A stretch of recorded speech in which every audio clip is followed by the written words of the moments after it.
Quadmula I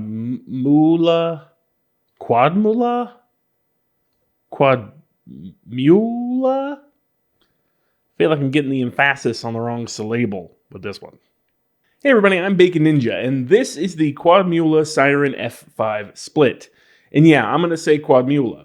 Whether the emphasis is indeed on the wrong syllable or not, that is what I'm going to call it, because that's just how I read it. I'm sorry, Quadmula, if that is not how you pronounce it. Please correct me in Instagram or some other place. Tell me how to actually say it. But today it is Quadmula. And like I said, this is their Siren F5 Split. Now, why are we looking at this? Why am I sticking this in your face right now? Because this frame is actually a contender for next year's, 2023's, perfect freestyle build. The Bacon's perfect freestyle build may be on this frame next year, and we're going to build it today so that we can take a look at it. Now, this frame is a premium frame. It is not a cheap frame. I do show a lot of budget options on the channel, and this is not one of them. This is a high-quality premium frame. Very good carbon. It's chamfered. All the design is really well done and well thought out, and you pay for that. About $75 US. That's how much this frame costs. Now, Quadmula does have a couple of versions of this frame. They have the F5 Split, which I have in my hand. They have the regular F5, which is not a split deck. It is just a bottom plate with arms, a more traditional style. And then they have the Light, which is a split deck, but actually a little bit lighter. They've shaved some stuff off in some areas, made some things a little bit thinner if you're going for a lightweight build. But all of them are really great quality. And then we're not going to talk about it today, but they also have a 3-inch line. We'll get to that later. But this frame has some really unique features that I've never seen on another frame. They're trying some new things, I think, which is hard to do in frame design. It's hard to come up with new things to try. So we're going to build this thing. I'm going to show you how to do it. But first, let me show you what all it comes with out of the box that you get for your $75 and what some of the optional accessories are.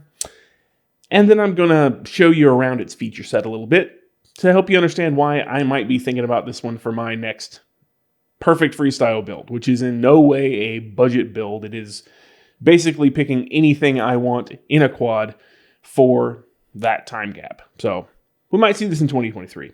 Let me show you what all it comes with. So inside of this tube, which is their ship container, you will get everything you need to build the drone. That means all of the plates, the arms, the screws, the nuts, everything you need to build the drone. But on top of that, you get quite a few other things. They're really good about sending you accessories.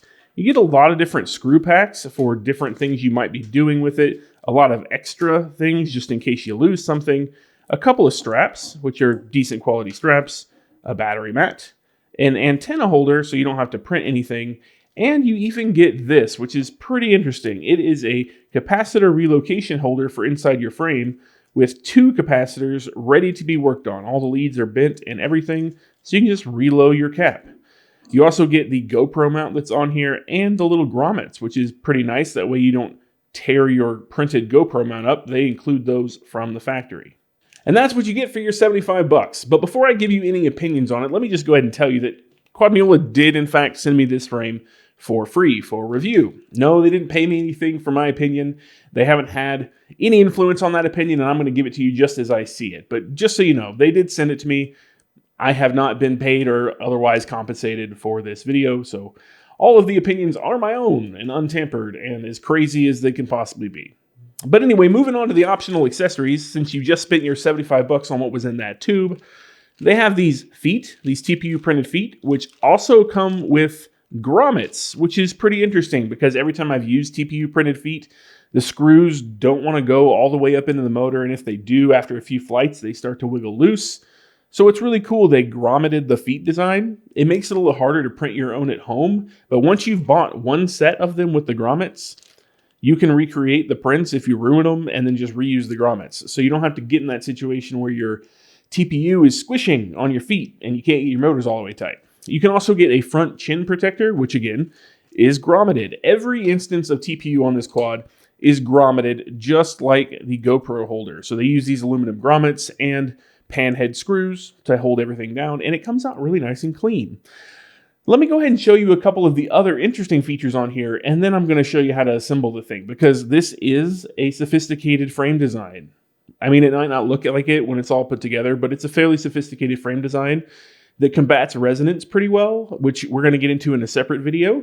But It is going to take some doing to put together, and there is a small instruction video on the website, but it is not very comprehensive. So I will show you how to do it step for step. But anyway, let me show you some of the interesting features that have caught my eye for why this might be next year's perfect freestyle drone. And the first one is right here in the middle. You can see that these screws are not your standard M3s. That's because they are M2 screws with a silicone sleeve on them, a rubber pad on the bottom, and capped with a TPU nut. Now on the bottom here, which we'll see in the assembly video, there's actually a separate plate to capture all this that is not your bottom plate. You can see in the bottom plate there are through holes, and this is actually a mid plate between the plates that holds your stack. So that should combat resonance really well because you're not actually putting screws all the way through the bottom of the quad and up into your stack. You're putting those screws from the top plate of the split deck up into your stack. And then since they're M2 screws, the grommets aren't actually going to set on those directly. They're going to be setting on the silicone sleeve. So you get even more gummy right by your gummies. And then capping it off with the little TPU nuts means that it's really hard to over tighten, which most people who get a lot of resonance problems in their frame are probably over tightening their gummies. Gummies are very effective, but if you over tighten them, you take away their ability to dampen things. So most people are probably over tightening gummies. These will stop you from doing that. Pretty neat design. Quadmula has also chosen to use 7075 aluminum for all of their standoffs in the various sizes, and all of the carbon is chamfered and very nice quality. This is a very rigid frame when it's all put together. It is very well locked together, very well designed. The camera plates in the front are also interesting because this camera plate is a reversible design to allow you to use 19 or 20 millimeter cameras. And yes, that does make a difference in today's camera world because most cameras are 19 millimeters, but the DJI cameras are 20 or closer to 20, not exactly 20, but very close to 20. So with these camera plates, you just reverse them one way or the other, and you can get either size in there without having to swap out your camera plates. One other great thing about this frame is it is completely ready to go for the DJI O3 Air Unit system out of the box. There are some TPU camera plates that you can add to it or request whenever you buy this. You have the option of buying it in DJI O3 configuration, and it will come with TPU camera plates for the dampening of that front camera because the gyro is in that front camera, and if you intend to stabilize without it being all twitchy and crazy, they recommend that you soft mount it. Those plates will handle that for you without you having to do any extra work. It will set the camera in the right spot, and you will get great footage out of this frame with the DJI O3 Air Unit. And one last detail is in this rear mounting section. It does have 20 by 20, 25 by 25, and 30 by 30 mounting options. So I can run basically any video system I want in here. And for me, that's pretty important. I run HDZero, analog. I now have DJI Vista and DJI O3. So I have a variety of things that are gonna wind up in my quads. Next year, I'll probably have Walk Snail as well. So I never know what I'm gonna put in a build, and having a frame that I can go to as a everything I want, anything I want frame is very, very handy. But anyway, now that we've covered all of the features of this really premium frame, of course it is kind of expensive, and yes, you can get cheaper frames, but you pay for design work and carbon quality. We'll see what the resonance does. But now that we've taken a look at it, let's put it together. I'm gonna get everything out on the bench that you need to assemble this frame, and then I'm gonna show you step by step the easiest way to do it, because I did have to learn a couple things the hard way and try it a couple different ways to determine what the best way was, since there's not written documentation on it. So let me get everything out and we'll start doing that. And here are all the parts laid out that we're gonna be using. You have your mid plate, your top plate, your bottom plate, the key plate, an assortment of standoffs, which will be 6 short, 2 long, 2 camera plates, this chin camera plate guide, your GoPro mount and its 4 included screws, 4 arms, these 4 rubber pad grommets, 4 of the 3D printed M2 nuts, 4 of the extra long M2 screws, and then an assortment of these screws. There are 4 short pan head, 4 medium button head, 4 long pan head, and 4 medium pan head. Those will be for a combination of arms, plates, various different things that we're going to be putting on here. As far as tools go, you will need an 2mm hex driver, and a 1.5 millimeter hex driver. And optionally, you will need a pair of side cutters. You will have to cut some of this, which is clear tubing, which is the silicone tubing that goes over the M2 screws. It comes in this little wind, and we're going to have to cut it to length. So depending on how you want to do it, I prefer side cutters. Let's dig in and get to it. But first, actually, one thing I forgot. Every time you get a frame, it's always good to taste it for good measure and kind of see what its properties might be. This one's a little bit sweet, actually. A little bit oaky. Has a sweet aftertaste. It tastes like Mula. It's got a little bit of a tang to it, too. I don't know. A little bit of grease, a little bit of spice. It's kind of nice. It's a little bit of grease, a little bit of spice, kind of nice. I've never heard anybody say that before. Anyway, let me get down and get the arms ready and the bottom and mid plate ready, because those are the first things we're going to be doing. And that is where a lot of the tricky is in this frame. Let's jump in. And to get these arms attached, we'll need these things. These arms are actually a single screw with a little groove for a secondary screw that interlock with this intermediary puzzle piece that sits right underneath the mid plate. It kind of sits in there like that. And what we're going to want to do is put these M2 screws in those holes. But you're not going to want to tighten them very much. You're going to want to leave them a little bit loose, because these arms are going to attach to that plate right there.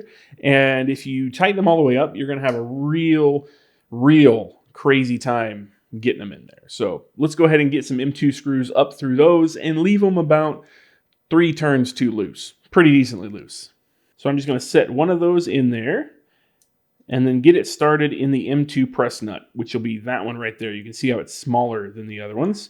And just use my 1.5 millimeter driver to get that started. And I'm just going to spin it in my fingers, because I'm not looking to get this thing real tight. I'm just going to get it in there and leave it until we get the arms on. And I'm going to leave it with about that much space. You can see that there. A nice looseness. I don't want to tighten that at all. Now I'm going to get the other 3 in just like it.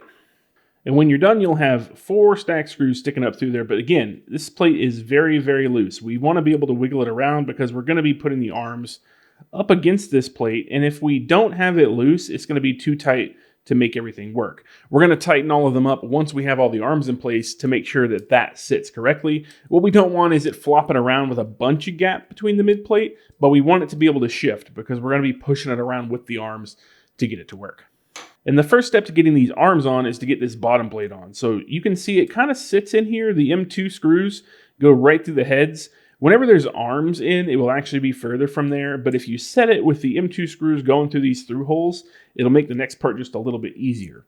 And that next part is to use these medium-sized pan head screws in the mid holes here, the ones more toward the center. And what we're going to do is we're actually just going to tighten them about 4 turns into that hole. We're not going to go very deep, because we're going to put the arms in, and we want to make sure there's room to stretch this thing back out to fit the arms, but we're going to use the M2 screw heads here to keep it in line while we do. And if you followed along so far, you should have a bottom plate and mid plate that are very loose with each other, have a lot of gap and a lot of give. And that's important, because now we're going to put the arms in it, and we're going to kind of struggle a little bit sometimes to get those arms in place. So having gap and give is going to give us the ability to make it all work. And then we're going to lock it in with the primary arm screws before then moving on to tightening all of this up to make sure that we don't have any wiggle or wobble or jiggle in it, so that we don't get any weird vibrations in this frame. And the way these arms are going to go into the frame is like this, where the flat side is toward the insides of the quad. This is the rear, this is the front, and that is the arm layout. So what we're going to do is just take one of these arms, and we're going to set it in place here. And I'm just going to slide one of these longer pan head screws into the hole. I'm not going to tighten it with anything. I'm just going to basically use that as a pin to retain it. Then I'm going to go across to the other side, making sure to keep my arm properly oriented, and do the same thing. Get my arm in over there, and just use one of these screws to pin it. Now I may have to wiggle it a little bit, but that's fine. I'm just going to pin it with that screw. Then I'm going to go to the rear and do the exact same thing and pin it with a screw. Wiggle it around a little bit to get that screw in, because it's starting to get pretty tight. You can see why we left the puzzle piece in place. And then the last arm, we'll do the same thing with it and use our last screw. That one is always the toughest. There it goes. We are in place now. So We have all 4 arms in with our screws as pins. There we go. And now we're just going to struggle with it a little bit until we get it all in place. If you just wiggle the screws around, you can get them all lined up. It's not too big a deal. You just wiggle your arms and your screws. I like to just take it in my hand and literally wiggle it around until everything lines up. And then you just take your M2 driver and drive those home. Now they're going to go all the way through the mid plate because on top of these sets 4 of our shorter standoffs. And I recommend that you don't tighten each of them all the way at once. You get them to poke through the carbon, somewhat like that. See those 2 there? And then you go all the way around and do that to all of them. And then you just tighten the whole thing as an assembly. So we're going to get all of these poking through the carbon here and then all the way up. And then I'm just going to throw the short standoffs on top of them. And when you're done, you'll have everything together with 4 short standoffs sticking up out of the mid plate. Now we just want to flip this over and go ahead and tighten all of the screws. You want to go diagonally and then do the inners diagonally over and over again until you've got an even compression so that you don't have any weird gaps. And as you twist it, you don't get any weird pops or jiggles out of it. And now that you have all that done, you'll notice that the M2 screws are still loose because you never tighten them. So what I'm going to do is take my thumb and I'm just going to spin them until they stop turning. And then I'm going to take my 1.5mm driver and stick it in the through hole and just tighten those things down in a diagonal pattern until they don't go anymore. And that's where the keyway belongs. See, if you did that first and then you put the arms on, you're fighting the keyway the entire time the arms are getting cinched down. And I guarantee you something is not going to go right for you when you're doing that. So it's always best to leave the keyway loose like we did, put the arms on, and then tighten the keyway. Now, before we get into how to put the camera plates and the top plate on this thing, I just want to remind you that when you are swapping arms on this frame, it is just a single bolt because you noticed we had the notch.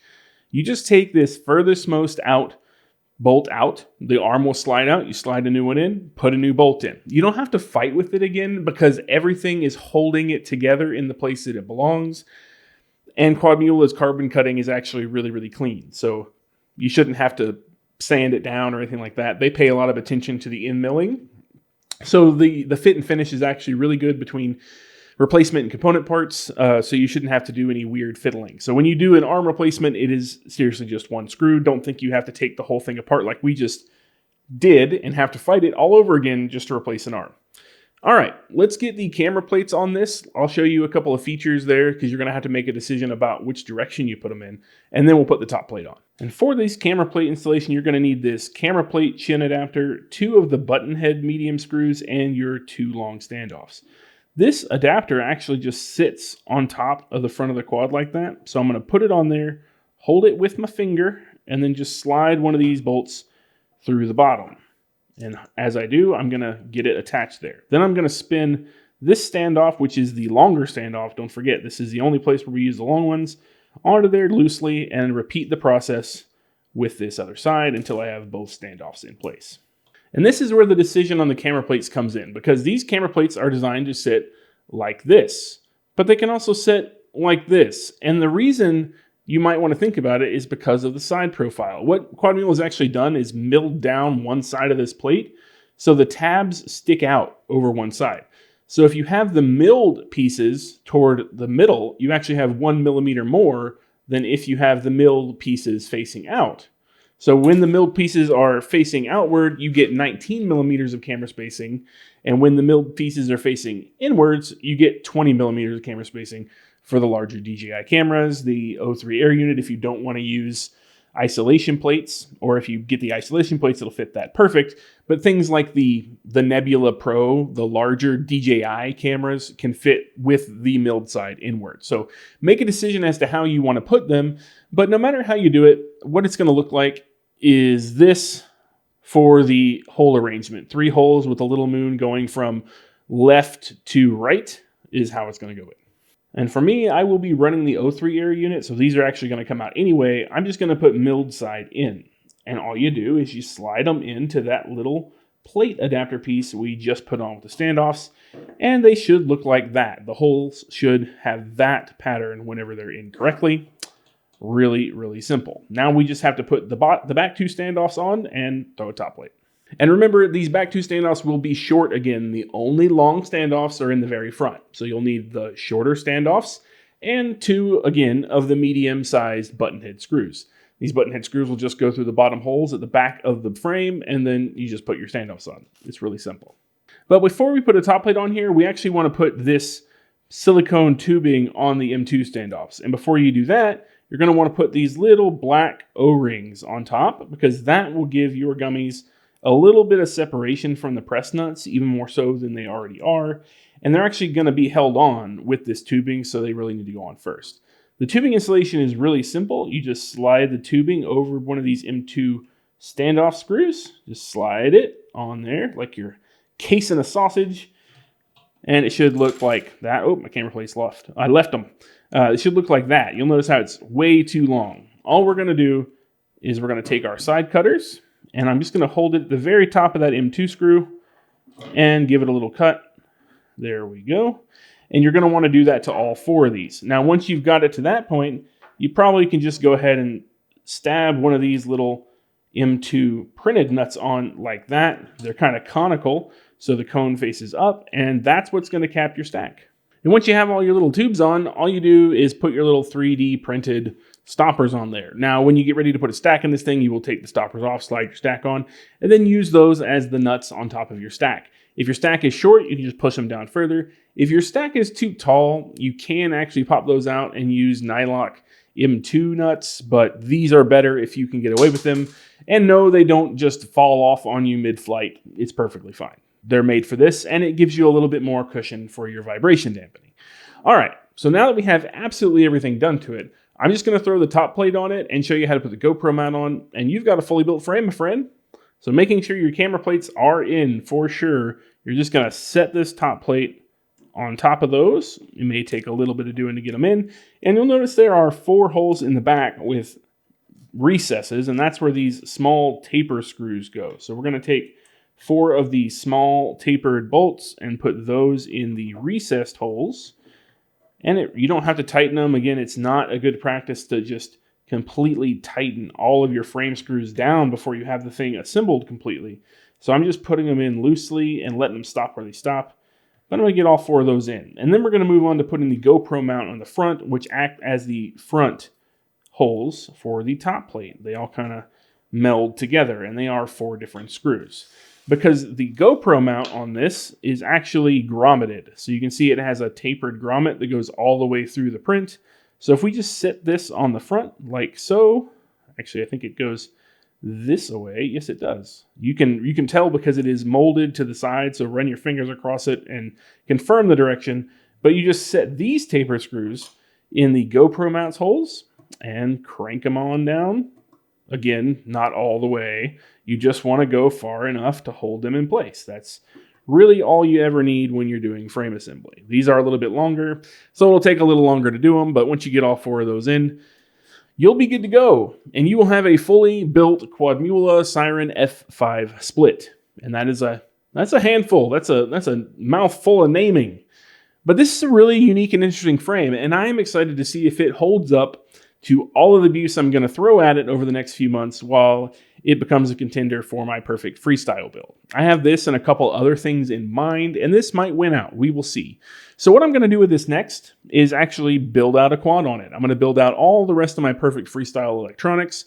I'm going to put a DJI O3 Air Unit in it, and then I'm going to go beat it to death to see what it does. And in a follow-up video, I'm going to show you all the resonance characteristics. I'm going to fly it and show you how it feels to fly, and tell you anything about it that I might catch over the next few weeks of beating this thing up and seeing how it holds up. But just from building and having spent a lot of time with this frame so far, it is rock solid. This thing is really, really well designed and built. We're going to find out if it's worth the $75 to $90 if you buy all the accessories price tag, compared to something like a Source One V5 that is $30. Is this worth 3 times as much money?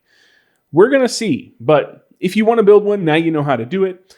And if this video has been helpful, please feel free, give it a thumbs up. If you haven't subscribed, please subscribe.